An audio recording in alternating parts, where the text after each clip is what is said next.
સાથે હું છું નેહા। ગુજરાતના નવા કોંગ્રેસ પ્રમુખના નામ પર નવો વિવાદ સર્જાયો છે। પ્રદેશ પ્રમુખ માટે લાયકાતની સાથે સાથે જ્ઞાતિવાદના રાજકારણનું પણ જોર જોવા મળી રહ્યું છે। પાટીદાર સમાજમાંથી કોંગ્રેસ પ્રદેશ પ્રમુખની માંગ ફરી ઉઠી છે। પાટીદાર નેતા મનહર પટેલે સમાજને પ્રતિનિધિત્વ આપવાની માંગ કરી। મનહર પટેલે રાહુલ ગાંધી સાથે બેઠક કરવાની માંગ કરી છે। તો હવે આ સમગ્ર મામલો છે તે સામે આવી રહ્યો છે। ગુજરાતના નવા કોંગ્રેસ પ્રમુખના નામ પર જે ચર્ચાઓ જોવા મળી, રાહુલ ગાંધી સાથે જે ચર્ચાઓ છે તે થવા જઈ રહી છે અને હવે આમાં નવો વિવાદ કે જ્યાં પાટીદાર નેતાને આ રાજકારણનું જોર એટલે કે જ્ઞાતિવાદના રાજકારણનું જોર પણ અહીંયા જોવા મળી રહ્યું છે। પાટીદાર સમાજમાંથી કોંગ્રેસ પ્રદેશ પ્રમુખની માંગ ફરી એક વખત ઉઠવા પામી છે। એટલે કે પાટીદાર નેતા મનહર પટેલે સમાજને પ્રતિનિધિત્વ આપવાની માંગ કરી છે।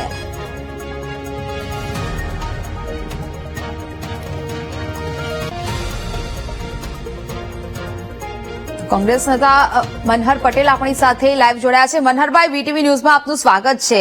ઘણા સમયથી કોંગ્રેસના નવા પ્રમુખ તરીકેનું નામ જાહેર થવાને લઈને આટલું બધું વિલંબ છે તે પણ જોવા મળી રહ્યું છે।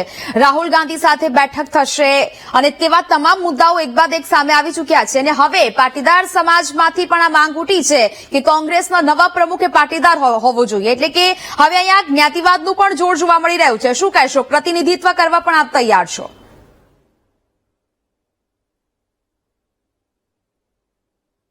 જ્ઞાતિવાદના જોર સાથે અમારી કોઈ અભિયાનની કે કોઈ વાત નથી। માત્ર ને માત્ર વાત એ છે કે ગુજરાત પ્રદેશ કોંગ્રેસ સમિતિ છેલ્લા 25-27 વર્ષથી જે પરિસ્થિતિમાંથી જે પરિણામ અમને મળતું નથી, તમામ સમાજના અલગ અલગ આગેવાનો એને મંથન કરી અને સમાજનું નેતૃત્વ એ લોકો સ્વીકારે છે અને ઓબીસી સમાજ હોય કે એસટી સમાજ હોય કે એસસી સમાજ હોય કે ક્ષત્રિય સમાજ હોય, બધા લોકોએ પ્રતિનિધિત્વ ગુજરાત પ્રદેશ કોંગ્રેસ સમિતિનું કર્યું છે। હવે આ પરિસ્થિતિ દરમિયાન આ એક પાટીદાર સમાજ પૂરતી વાત નથી, પણ પાટીદાર સમાજ સાથે ઘણો સમાજ એવો છે કે જે પ્રભુત્વ નીચે સમાજને સમર્થન કરે છે અને એ સમાજના તમામ આગેવાનોનો એક સૂર એવો છે કે ગુજરાત પ્રદેશ કોંગ્રેસ સમિતિ એ કંઈક ને કંઈક રીતે એઆઈસીસીએ પાટીદાર સમાજને નેતૃત્વ આપવું જોઈએ અથવા તો એમાં ચિંતન કરવું જોઈએ, અથવા તો જે રીતે પાટીદાર સમાજને નથી એનું નેતૃત્વ મળતું તો અન્ય સમાજની નેતૃત્વ મળે છે તો એ ગણિત એને સમજાવવું જોઈએ। કારણ કે કોઈ પણ રાજનીતિમાં કોઈ આવે છે, સમાજ અવળો મોટો ભદ્ર સમાજ છે ગુજરાતમાં, જે સવર્ણ સમાજ તરીકે અને અન્ય સમાજમાં એની એક સારી શાખ છે, મોટી શાખ છે, સૌ સ્વીકારે પણ છે અને સ્વીકૃત સમાજ છે। તો આવા સમાજનું નેતૃત્વ એ નિરાળું નેતૃત્વ છે, એ ગુજરાતના ઇતિહાસમાં સૌએ સ્વીકાર્યું છે અને જોયું પણ છે। હવે અમે જ્યારે પાટીદાર સમાજના જેટલા અમે આગેવાનો છીએ એ અને અથવા તો અમારી આ રાજનીતિ સાથે સંમત હોય એવા અન્ય સમાજના અનેક આગેવાનોએ આ વાતનો સૂર પુરાવ્યો છે કે ભાઈ એક વખત ગુજરાત પ્રદેશના કોંગ્રેસ સમિતિના પાટીદાર સમાજના આગેવાનો ભેગા થાય, ચર્ચા કરે અને આપણે પાટીદાર સમાજ વતી કોંગ્રેસને મજબૂત કેમ આપી શકાય એની એક ચિંતન મીટિંગ અમે કરી। એમાં અમારા પાર્ટીના એક પ્રમુખ આગેવાન પૂર્વ સંસદ એ વીરજીભાઈ એક પત્ર લખ્યો કે ભાઈ અમને ટાઈમ આપો અને અમે રાહુલજીને મળવા માંગીએ છીએ, પણ આજની તારીખ સુધી અમને ટાઈમ મળ્યો નથી। કઈ ને કઈ કારણોસર હોય, ખબર કારણો પડતા નથી અને અમને 10-15 દિવસ થયા એટલે સ્વાભાવિક વસ્તુ છે, ચર્ચાના મીડિયાના માધ્યમથી અમને સમાચાર મળે છે કે ભાઈ હવે પ્રદેશ પ્રમુખની નિમણૂક થઈ રહી છે।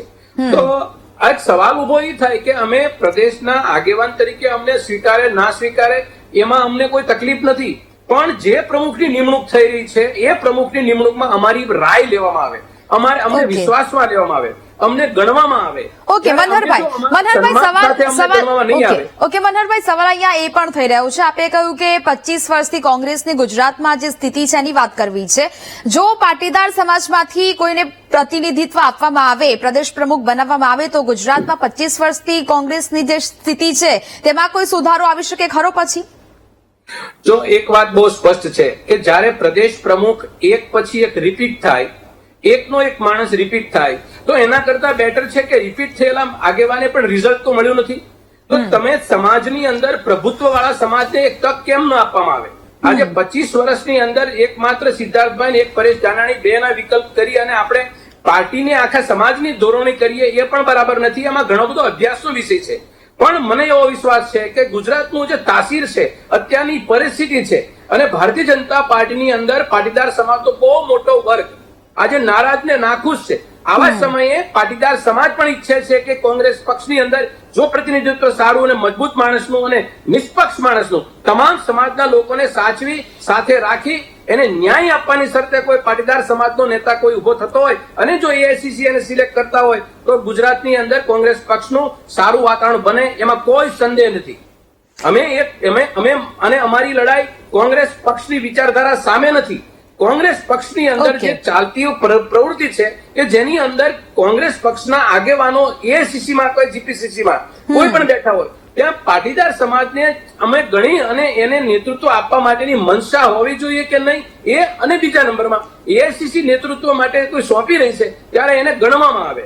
આજે અમારી ગણના ન થતી હોય તો અમારી પાસે એવા અનેક સંદેશાઓ આવે છે, અનેક ફોન આવે છે, અનેક લોકોનું કહેવું છે કે ભાઈ પાટીદાર સમાજમાં તમે 25 વર્ષથી છો અને હાર્દિક પટેલ આવીને નેતાગીરી બંધ કરી જાય, અલ્પેશ ઠાકોર આવીને નેતાગીરી કરી જાય, અથવા તો ગોરધન ઝડફિયા જેવા કે શંકરસિંહ વાઘેલા જેવા આવી નેતાગીરી કરી જાય તો કોંગ્રેસ પક્ષની ધુરા સાથે સંભાળેલા એવા પાટીદાર સમાજ તો ઘણા બધા આગેવાનો પડ્યા છે, તો એને કેમ ગણવામાં નથી આવતો? આ સવાલ તો સમાજનો છે ને કોંગ્રેસે સાંભળેલો સવાલ છે. ઓકે, ચાલો આ સવાલને લઈને અમારા સવાલો અનેક છે.